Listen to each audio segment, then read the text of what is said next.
Ladies and gentlemen, it is with great pleasure that I welcome you back to this new series on the GothamChess YouTube channel, The Road to Grandmaster, and this is episode number 2. In episode number 1, I announced the return of my desire for competitive play, citing all of my recent inspirations, citing my goals, citing my shortcomings, and what will be different this time around. And I recorded that in a hotel room in Köln in Germany.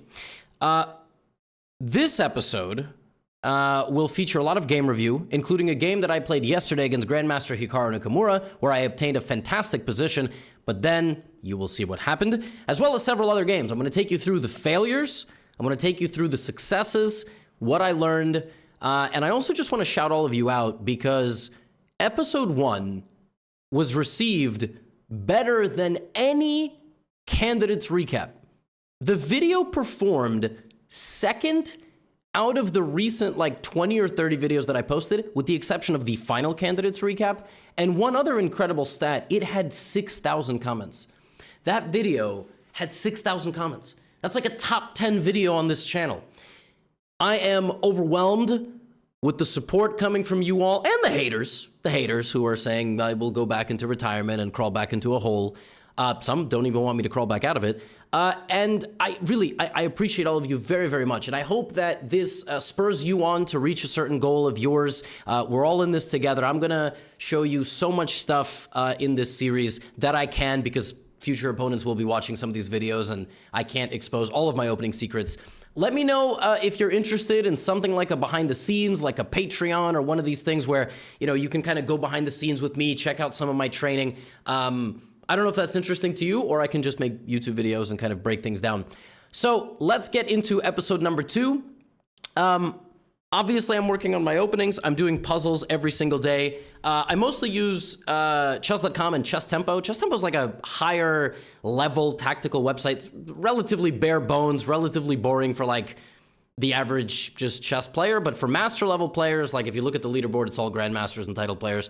And I'm obviously, studying openings, which I can't really get into too much, but I'm currently working on that. Now, yesterday I played in Title Tuesday, and Title Tuesday, of course, being the tournament every single week where you get a chance to play against really strong players. And so in the second round, something funny happened. I was paired against Hikaru. This is the morning Title Tuesday. Now, morning Title Tuesday, I was feeling really bad. I was very jet lagged, and also my allergies were ridiculous. I have a really bad birch allergy, and pollen in New York right now with birch is really... So I was playing I felt like my head was going to explode. Now, the funny thing is, I spent 23 seconds on move 1 against Hikaru. It's not because I was scared, it's because I didn't know the game started. So I wasn't on this screen. I was on this screen, and normally the game starts and I hear it. I didn't hear it, so I toggle back. I see my opponent is Hikaru, and now I have to make a move. I'm down 23 seconds against the fastest player in the world. Now, just a quick summary. I've played Hikaru multiple times. This was September 2023. This was January 2024. Now, the good thing is when you're preparing to get the Grandmaster title, your opponent is not going to be the third best player in the world. The worst Grandmaster in the world is nowhere near Hikaru's ability, right? But it's still an interesting thing to play Hikaru and kind of challenge my nervous system. So in September, he was white, and he played, a very kind of suffocating system where I tried to activate my pieces. He blocked out my pieces, and within about 15, 16 moves, I was doing okay on the clock, but I got myself into a really bad position, and then I just lost. I mean, it was like a 20-move game. He played very, very positionally, and he just dominated me. I went down without much of a fight. We met January of this year. This one was a French defense. Again, he always kind of talks about my dynamic style, and he tries to, play a bit more positionally against me. And this game was very complicated. We both kind of started attacking each other. I was trying to neutralize him, and I was doing a pretty good job on the clock. It was a very back and forth game. And somewhere around here, I missed a key defensive move. I think it was here, where I could have tried to take on e5 and then get out of my bad position. And then right here, maybe I could have taken on c4. I missed a couple of opportunities, but ultimately, Hikaru came in, and I had one more defensive move I could have played somewhere here, which was trading on e5 and playing knight f5, which is this and this. I missed it, and he went on to win the game. Now, this time around, I played e4 and he played a6, and I was like, okay, he's doing that thing he does against a lot of players where he plays like a6, e6, d5. And so what I did in this position, he actually made a recap about this game. I was very surprised. He was a bit critical of this move that I played. And on the one hand, it's like, you want to listen to the guy who's much better than you. On the other hand, I was like, but I think I did the right thing. I took on d5 here. And the reason I took on d5 is because if I do this, we're going to get into a big, kind of complicated game of the French defense where he's going to do all of this stuff. But if I play takes, now we're playing an exchange French, and black played a6, which is a complete waste of a move. I don't have a huge advantage, but like, it's like a French defense, except for some reason here black doesn't play this or this, this or this. He plays a6, which doesn't make any sense. Also, I was shocked Hikaru was so critical about this move. He played the exchange French twice in the candidates. So he was like, and then here Hikaru plays queen d5, which is crazy. That's a wild move. He didn't want to have a position of symmetry because, again, I would play boring chess and play for a draw. He goes here, which is a really provocative move because it just allows me to take more central space, kick his queen out, and now knight c3. b6, and so here I have multiple setups. I can put my bishop out to d3. I can also play g3, bishop g2, and I went for g3, bishop g2. I thought was normal, and now we have this position, right? And so at this point, again, I'm obviously very nervous. I'm also down a minute, which was not supposed to happen, but I didn't know the game started. Now I know I'm a little bit better, considering Hikaru played a6, queen d5, queen d8. Unfortunately, the nerves are still very strong, right? And so I'm looking at moves like d5. In positions like this, when you have these two bishops on light square diagonals, in another opening known as the Queen's Indian defense with b6, frequently you have bishops like this. There's always a moment that the move d5 is possible. So for example, in the main line, d5 is a possible idea in the Queen's Indian, and then what you do is you go knight h4. So you pin the pawn to the bishop, and you try to put your knight on f5. Now, I'm not dumb, so I know that in this position, I could play the move d5. But unfortunately, when I at least play against Hikaru, and this is not just Hikaru, but in Hikaru in particular, and like probably when I play Magnus again, you get scared playing moves like this. At least I do, because I'm just like, oh, I'm gonna mess something up, and but no, it's a common idea. I could have played it here. But what I did was also fine. I mean, I just played a bit solidly and slowly, which was just developing my bishop.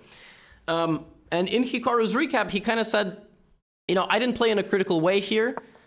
Another idea here is also knight e5, and then trading the bishop, and then trying to put my queen on f3.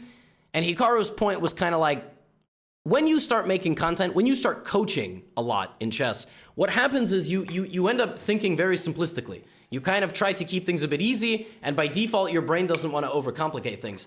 He has a bit of a point. That is a very common phenomenon. But in my case, it mostly has to do with who my opponent is, and that's not a good thing. I'm just saying, like, I would prefer to, like, not get in a fight. Like, let's not be confrontational. But that only takes me so far. Now, look at Hikaru's moves. He is playing every move. He's not even losing any time. So, like, every move, I'm spending a lot of time because I'm nervous. I mean, like, I'm thinking, do I move my rook there, and then there, do I move my rook there, and then d5, knight, like, I'm overthinking. I spend 20 seconds moving the rook here, right? And now, play rook e1. And, like, now I gotta do something. He played all these moves. He's barely lost any time. And I know something about Hikaru in Blitz. When Hikaru is under a little pressure or has an unpleasant position, but it's not exactly clear how to break through, he's going to play really fast. He's so good at playing really fast and very good practical moves that force you to, like, do something. Like, I play bishop h3 after another 13 seconds because I'm thinking, well, I'm going to put pressure, maybe put my knight here. Like, knight e5 is a possibility, but I don't want to trade bishop, so I'm going to move my bishop to h3. This was my idea, right? I play bishop h3. Hikaru plays queen b8, just getting off the diagonal. Again, it balls back in my court. Now I muster up the courage to play knight e5. I've done everything I want. Now Hikaru plays c5. And I was like, wait a minute, but c5, of course if I take, he's going to activate his bishop. But I have d5, and d5 will activate my bishop when it opens, My pawn is going to start walking closer. My bishop over here is going to open up, and I thought, I feel like I'm better. And I played knight d5, but look at the time. Look at the time. And here, Hikaru spent 54 seconds. I think I am the first person in chess history to make Hikaru think for 50 seconds in a blitz game. All right, so I'm just gonna happily accept that reality, okay? But that should have sent something to my brain that I have a very good position. I didn't know what my next move was. Like, I thought if Hikaru plays bishop f6 in this position, I will play f4. I thought if Hikaru plays bishop d6 in this position, I can't play f4 because he's going to pin my knight to my queen, right? As it so happens, white's position is so good that you can lose the knight and just march these two pawns into the position, right? So I went queen h5. And the reason I played queen h5 is because if Hikaru plays g6, I win. I win because of a very common trick, knight g4, knight h6 mate.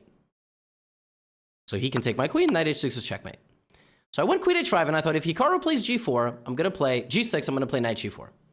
He thought for a little while, and he played queen c7. Now I need to do something. And if you don't know that the position is plus 2.7, right? If you don't know this, maybe in a game where you have a lot of time, you're going to figure it out, even a minute. 30 seconds on the clock. I'm like, can I sack? Knight g4 doesn't do anything, right? There's no mate. So what do I do? Like, bishop f5, he just goes here. But then there's maybe knight, so maybe bishop f5 was okay. But actually, if you think about it, bishop f5 doesn't even, there's no mate, right? So here I froze.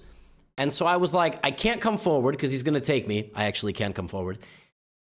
So let me play this move, because then I'm going to get rid of his bishop, and then I'm going to try to push my pawn. And Hikaru did say in the coverage of this game, it was a reasonable move. The problem is, then he guards this, and I got to make a move. I got 20 seconds, and in the 20 seconds, I put my knight back, and he marches in, and now it's better for black. It's better for black. He dominates now. He takes over the queen side. He puts the pawn all the way to c3, and I'm just stuck. Like, I can't even play things like rook c1 because he will give me a check. My king is in the open, and I'm going to lose my bishop. So I go here. I have 3 seconds. Like, Hikaru could lose all his pieces, and I would lose on time. He trades. He takes. He's up a pawn, but, just this. And the game is over because he's going to push. He's going to trade, and all of my attack is extinguished. And here he just took. And, I had like 1 second, so I didn't even have time to take back. And I lost. I lost because he's an incredible defender, but there was also a moment where I had to realize what I had. And I told you a move ago, against g6, I had knight g4. Well, as it turns out, knight g4 creates when I say unstoppable danger for black, it is unstoppable. The idea of knight to g4 is not knight h6 check, but the idea is to sack the bishop. And I didn't get that. I was like, what? Why would I do that? Like, where's the mate? Right, where's the mate? I don't, okay, I guess there's knight f6, right? But against king h8, the mate is queen f6, knight h6. So it's here and then here, and that's the mate. So the idea is to still bring the knight back to the king side, and it looks like black is defended, but he's not. Queen h6, knight f6, there's just no way to defend. So the best thing after knight g4 is for black to probably play something like f6. And now the computer is like, well, actually, sorry, it's the trade rooks, and then f6, because now there's no rook hanging. And now the computer's like, rook e6, which I would never in a million years play because it just loses a rook. Then it's like, knight f6, and then rook e6. Like, it's really hard to play some of these moves because if you don't do it right, queen f7. So white still has to attack. It's not over. Like, you can get to this position and still lose. But knight g4 would have been the way forward. And yeah, I can sit here and say I was +3, but if you're +3 and you don't know, it's not particularly +3. So that was my game against Hikaru. You know, one thing that, like, yes, I would love to sit here and say I'm getting over my nerves and I'm gonna beat Hikaru, but again, Hikaru is like the final boss. Top 3 in the world. I don't need to beat Hikaru to become a grandmaster. I was pretty happy with my play, despite being very shaky and very slow, and it could have been the jet lag, it could have been, like, I was exceptionally slow. I was actually slow in many games in the first Title Tuesday. Here's a position I had against the 2900, and look at the time. I have 15 seconds versus 124. I was slow every game. Every game. And I was winning, by the way. I was +3 in this game. This is the morning Title Tuesday. Completely winning position. Up a pawn, dominating my opponent. And then I got to 10 seconds and he went knight f4 and then he like swarmed my pawn and I panicked. So I went here, which doesn't do anything. And then I lost my pawn and I'm still winning. But then I completely panic and now I'm just worse. And then I went on to lose. Because I had 2 seconds. I mean, you can't, 2 seconds versus a minute. Like, what am I doing, right? Too slow.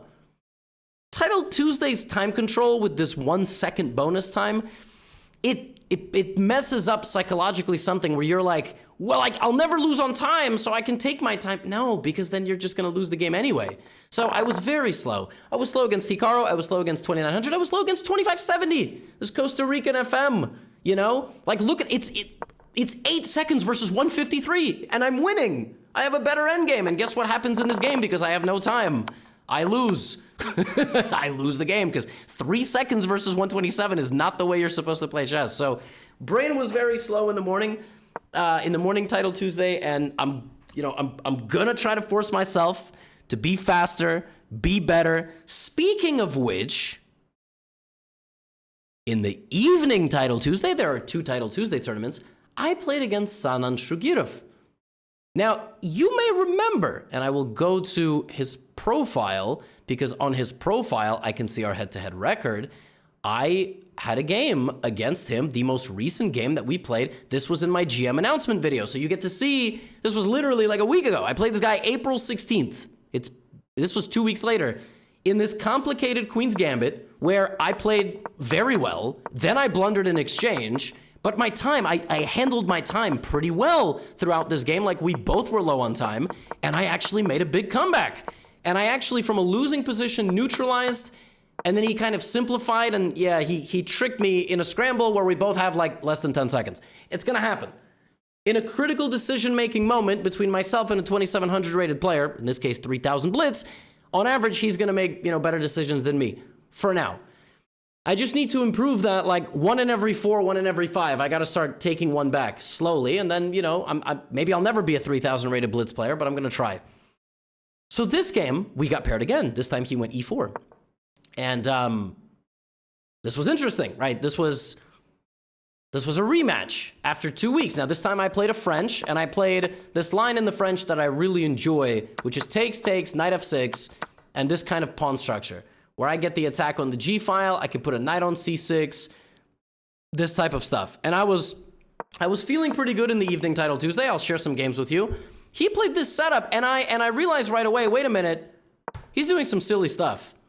Like, he just accidentally developed in a way where he has to move his rook, so he can't castle that way now. Then he went bishop g2. Now, the best move here for me is queen c4, just sort of hanging around the position. I went queen a5 check. I thought this move was also reasonable. Even though I'm helping him develop, I go here, and now I'm kind of attacking a couple of things. Then he went d5, and here I overthought the position. And this is, this is one of these things, like, mentally here, I calculated bishop c5, take, here, here, with the idea of bishop a6, and I rejected this because it's bad, which is good. It's good that I rejected that. So then I thought knight d4 is a little silly because I'm gonna I'm gonna get my queen in his territory and then he's gonna attack me. Computer likes it. So I misevaluated that. Then I was like, knight e7 is slow, which is accurate. So I went knight b4. Unfortunately, after thinking for 45 seconds, I made the wrong decision. It's a skill issue. And then he goes here, and suddenly I have invited him to storm me over here. At this point, I'm like, okay, stupid guy, speed up. He's not stupid guy, I'm stupid guy. Speed up. He's gonna speed up. Just play faster. It's blitz. All right, you gotta learn from the morning title Tuesday. So he goes bishop e3. Now I play c5. I'm thinking my position's bad. I'm down a minute. I gotta fight. All right, I can't just roll over and die. Queen a4. I find a nice idea here. Bishop back to d7. Queen d6. Unpinning my queen, trying to bring my knight into the game. Right? And I was a little bit worried about all of this, but I'm like, his king is still in the center. So now we go, and this is a nice idea by him, bishop e4. So I play knight e8. I'm trying to play f5. Try to play f5. He plays g4. We repeat moves once. I'm trying to play h5. I get to play h5. Now I'm going to open up the h file, and I'm looking for this. Another thing I'm looking for is to bring my queen back and to put my knight on the d6 square, exert pressure over here. I'm down a lot on time, though. I have not done a good job on the clock. Like, he has kept this time advantage. I play a6. I'm trying to attack him over here. He plays a4. He's completely squishing me. I'm down to 17 seconds, but I'm still fighting. Rook h1, takes. We trade, and I play knight e8. I'm much worse. But I have 11 seconds on the clock. I'm ultra focused. I'm going to go here. I'm going to go here, right? And here he does something very goofy. He trades his bishop like this. And I think I shock him here with this move, king takes. Not rook takes. Now my rook is coming. He's probably feeling a little bit of nerves here. And he thinks for 20 seconds and makes a huge mistake. He straight up hangs this pawn. Not only does he hang that pawn, he hangs this pawn as well. He probably thought queen c4, knight b6 fork, but queen c4 is a check. So he's down 2 pawns. But I have 6 seconds. My time management caught up with me again. So I have 6 seconds. Now at this point I realize he's going to play knight c3. That's what he's going to play because his bishop is hanging, but he's not going to retreat because if he retreats, I'm just going to play rook a8 and I'm going to play rook a1. I'm going to win. So I'm like mentally, I'm preparing for the move knight c3. And I have 6 seconds. So I'm going to decide when knight c3 happens, do I move my queen here or here, right? Looking for this, with pressure down there. Do I just move out of the way or wait a minute, do I take his bishop because I'm attacking his queen? Oh my God, wait a minute. Takes, he gets this, I get that, he gets that. Count the pawns, 1, 2, 3, 4, 5. He has 1, 2, 3. I'm going to be up 2 pawns in an endgame. That seems pretty damn good. And I have a history of not taking the simple way. I have a history of, I overcomplicate things. Like I'm going to put the queen here and he's going to give me a check and I'm going to get mated somehow. So I make a split-second decision to trade it all. Now, I don't know the evaluation. You do. It's equal now. As it turns out, I'm dominated here. I'm up 2 pawns, but I can't really move them. And I thought I'm just going to go rook a8. That's my plan. And then rook here. But he plays rook h7. And suddenly I'm like, uh-oh, that's really tough to defend. If I play king e8, he forks me. So I got to go here. But now here comes his pawn. This is very scary. I can't go here. And I can't go here because he forks me. So I got to go king d7. But now he wins my pawn. Now I'm only up 1 pawn. I go king c6. He plays knight c7. If I move my rook over there, I lose my bishop. Rook b8 is the move that I have to play here. Rook to b8. But I have 2 seconds, and I play rook c8, and that loses the game to pawn to d7. I cannot take this at all. And the worst part is, because he queens, or he takes my rook. Okay? Takes my rook. The worst part is, if I move my rook to b8, she plays here, and he queens. And just like that, out of nowhere, he wins the game. Again. And it's a mix of poor time management. It's a mix of just freezing up early in the game, overthinking, just staring nervously at the position. And later, it just came down to a split-second decision. I mean, it just came down to like, I saw these moves, and then I saw that, and it's like, do I keep the pieces on? Do I keep it complicated? Do I go to an endgame, and as it so happens, this is losing. This is not winning for me. It's not losing, but it's unpleasant for me. And I lose. And what I should have done is I should have played queen a5 or queen b4 with the threat of this, with the threat of rook a8. And I would have, maybe won. Maybe I would have found a way to lose this. Queen f5, I would have maybe gone like to e8.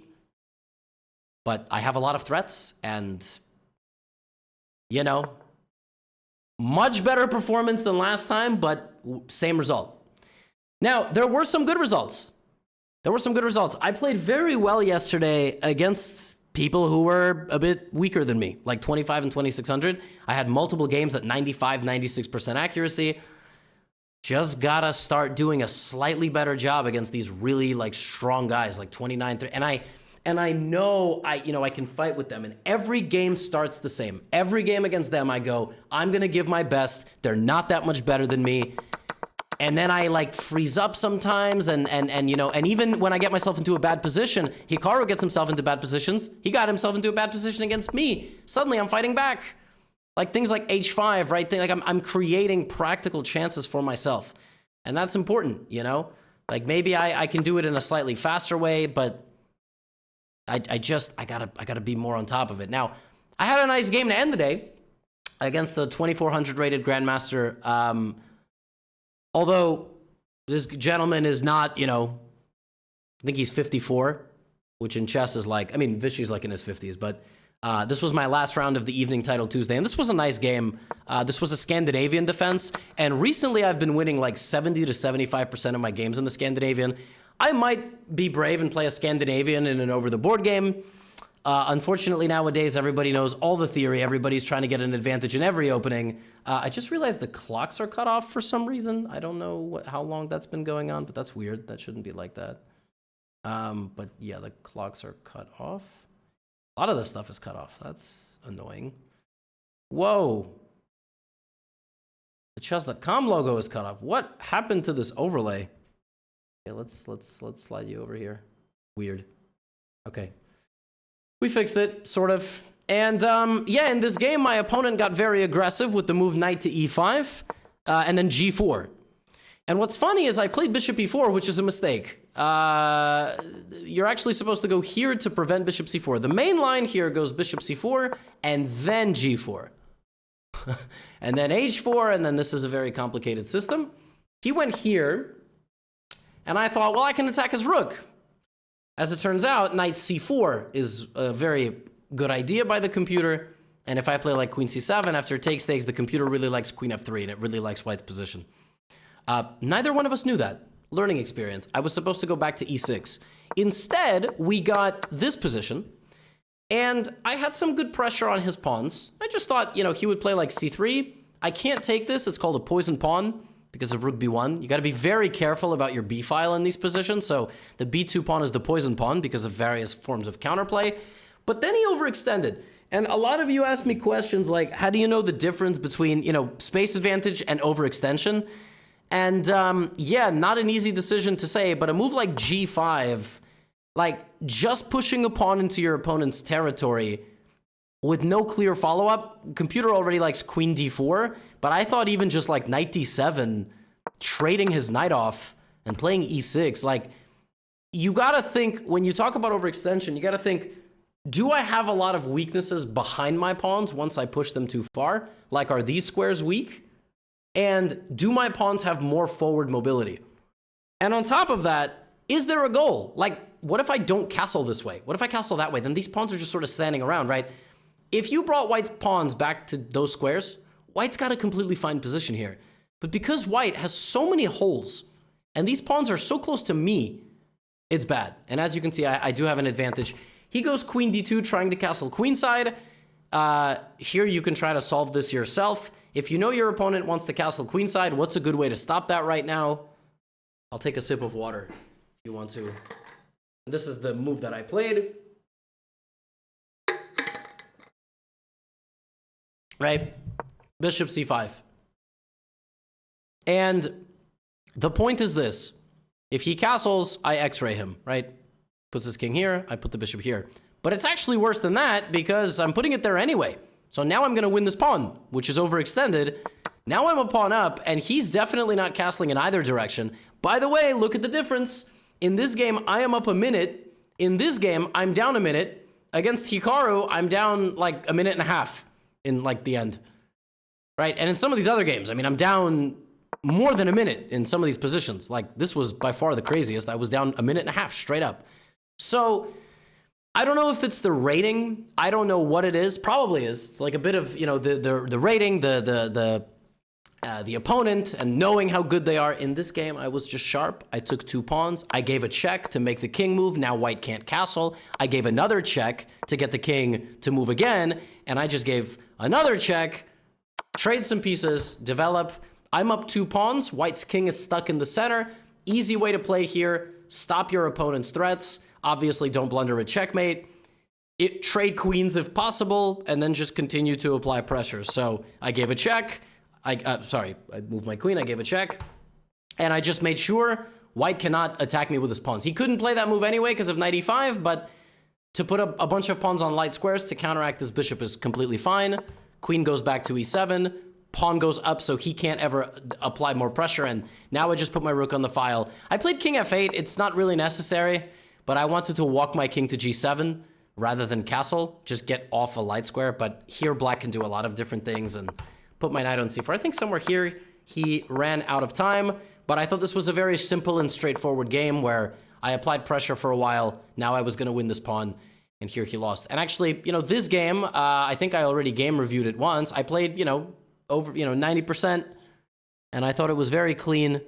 I got docked some points for playing this mistake in the opening, but I played a nice game, and I had an advantage for a while, and it was a good game. And I ended the evening title Tuesday by gaining 20 rating points. So I had some good wins. I lost to some 2,900 rated grandmasters. I also drew Demchenko, who's 2,900 GM. And I drew, shout out to the Brazilians, Krikor, also 2,900 GM. I had a winning position against Krikor, not here. In the beginning of the game, by the way, look at this. I had a winning position against Krikor, and we both had low time. And then he had a winning position against me. So I blundered like an idiot, and he was completely winning against me, and then we ended up making a draw. Sometimes that happens. So I played Hikaru, and I was plus 3.5 for one move. Can't really say that, I should have won the game or anything like that, but I should have handled my time a bit better. And I'm going to continue to work on it. I got to force myself to play faster, force myself to be a little bit less hesitant. It's a long journey. I'm doing my best. I played one game after Title Tuesday ended against like a random 2600, and I won a minute up on the clock. It was not even, and I crossed back over 2700. So my goal is to get back to 2800, which is generally my blitz level. Puzzles will continue, openings will continue. And listen, again, the support is crazy. 6,000 comments on a video is unbelievable considering I average something like 1,000. So appreciate you all very, very much. Pursue your goals as well. Get some sleep. Eat good food. And maybe I will be posting some other stuff, like if I take some lessons with grandmasters and they train me or something like that. Maybe I will record some of that if you'll enjoy that. Just let me know what you would enjoy in the comments. If you want more behind the scenes, you want me to do, put something behind, like on a Patreon where I show some of my analysis a little bit deeper, or some openings or whatever. I don't know. I can vlog going to places, but I'm very excited to be back and win, lose, or draw. I'm gonna work on myself, work on handling losses better, and we're gonna just try to keep improving a little bit every single day. I'm almost 30, all right? Getting better at chess at 30 is to the grandmaster level, a tall task. So we're all in this together. I'll see you all for episode number 3. Get out of here.